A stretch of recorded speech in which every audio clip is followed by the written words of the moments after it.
That's true, and it was the first time in my life that I got a little hope. I don't have to live like this my whole life. I don't have to wait for the resurrection. I don't have to wait for you to transform me, that you literally want to fill me up now.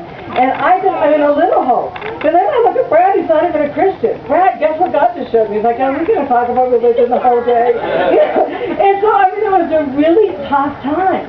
And so, I'm putting it away, I'm bringing it out, I'm putting it away. I've been suicidal my whole life. I don't know if anybody, don't raise your hand on that, but I finally decided, God said, you know what, Cheri, you wanted to die every day of your life. And I have. This place really sucks. I mean, if you look around and what's going on and stuff like that. And so he said, I was crying one day about that, and just getting a sense of how intense that was. I got diagnosed with hepatitis A, B, and C, and I was happy about it. Yeah. It's just a weird thing. God heals me, and I'm angry at him. You know what I mean? People are like, you're healed? Yeah, woo. And I'm thinking, oh, shut up, And so, I finally, God says, Cheri, I want you to choose to live for me.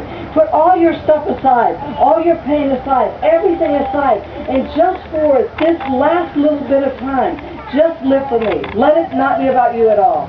As soon as he convinced me to do that, my life is freed up. I can't even tell you.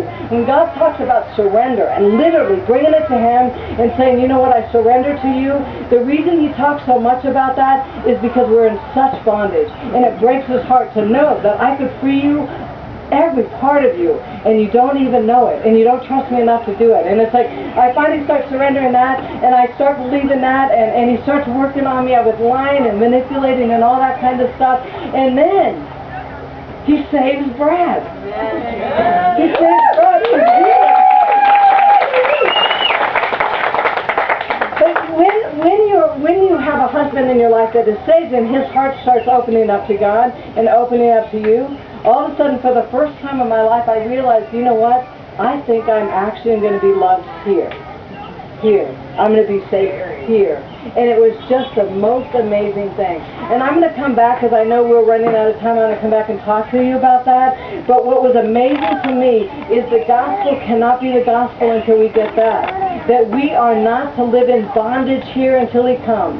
He wants freedom for us here in every wound, every part of us that's twisted. And, raise your hand if you're a molester or a porn addict or anything like that.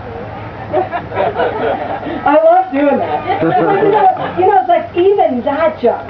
We think that that junk, I can't say that junk. I can't really talk about how twisted things are. I am not, I get really self-conscious when I read. But I wanted to share with you something, and I don't know if I'm going to be able to get through this. I was doing the devotions, trying to deal with who I am and my fears. And does anybody do a journal? So this is just a journal entry. And raise your hand if you just don't want to go through this, because I don't think I want to. All right. So it's Psalms 19, and I'm not going to, Brett, can you get my glasses? They're in my purse. And it's Psalms 19, and it starts with, that the heavens proclaim the glory of God, the skies display his craftiness, or his craftsmanship. And the reason that is because God says that we are short-sighted, and literally short-sighted, that I cannot, my fears and my junk will scare me at times.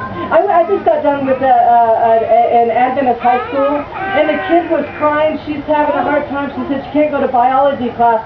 And finally I just held her until she stopped crying. And I was like, what is it with biology class? And she said, nobody knows this, but I had an abortion on the way back to school after the break. And there's a fetus in a jar in my biology class. This is a Christian school, and she was not telling anybody that. So God says, I put the sun and the moon in the sky so that you will remember my faithfulness every day and every night.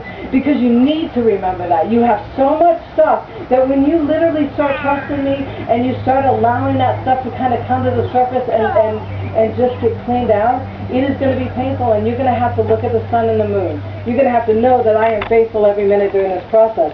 So I'm reading that, and I'm thinking, how incredible is that? Read the whole thing today. I'm not going to go over the whole thing today, but there's one thing that it says, Psalms 19:12. How can I know all the sins lurking in my heart? Cleanse me from these hidden faults. Keep your servant from deliberate sins. Don't let them control me. then I will be free. And I just thought, I'm reading that and I'm just feeling like, how amazing. And then I have to write, because after you write what the Bible has, whatever your devotion is for that day, then you just write a letter to God. That's what I do in mine. And so, and just bear with me on this.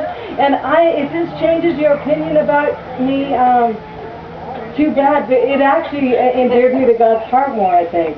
Because I think he was so sad that I kept this for so long. But I said, dear Father, thank you for placing the sun and the moon in the sky. And for seasons, I better put my glasses on. Okay. For the seasons, winter, spring, summer, and fall, all of the things remind me that you are real and still in control. They remind me of how great you are and how much you love me. Please save me from myself. I have always been afraid. I've always lied to make it all seem good, to make me seem good. As I receive healing from you, Lord, day by day, the lies are so ugly, but they are everywhere.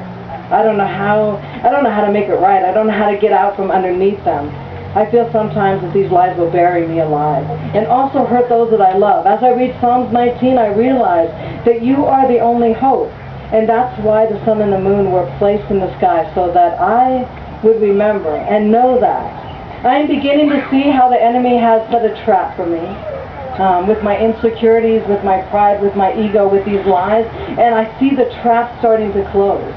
I ask you, Father God, to forgive me from being so prideful, from the damage, and to set me free from this trap, the very hands of the evil one, from my own damage, from my pain. I had no idea that recovery or sanctification would reveal such ugliness, such a pathetic attempt on my part to be somebody. I have so trashed everything. What you started, I took over and then lied about. Forgive me, help me, make it right. I put my life in your hands, and whatever you decide about me is fine.